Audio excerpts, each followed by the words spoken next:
अस्सलाम वालेकुम viewers, welcome to my YouTube channel. आज हम आप लोगों के लिए लाए हैं बहुत ही मज़ेदार आलू मटर का पुलाव। सबसे पहले पैन में 3 से 4 खाने के चम्मच ऑयल शामिल करेंगे। उसमें 3 अदर चॉप किए हुए प्याज शामिल करके उनको अच्छी तरह से डार्क ब्राउन कर लेंगे।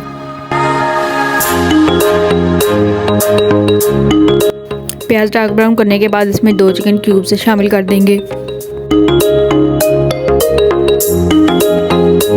अब इसमें 1 खाने का चम्मच साबुत गरम मसाला शामिल करेंगे, उसको अच्छी तरह से फ्राई कर लेंगे।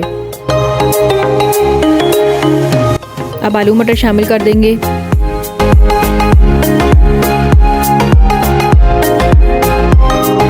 आलू मटर के साथ ही मसाले शामिल कर देंगे। नमक 2 खाने के चम्मच, सूखा धनिया पाउडर आधा खाने का चम्मच, लाल मिर्च पाउडर 1 खाने का चम्मच। अब इन मसालों को अच्छी तरह से भून लेंगे।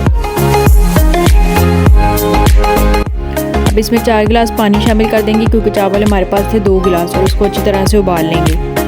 पानी उबलने के बाद इसमें चावल शामिल कर देंगे और उनका पानी अच्छी तरह से खुश्क कर लेंगे। चावलों का पानी हमारा खुश्क हो चुका है। अब हम इनको दम पर लगा देंगे।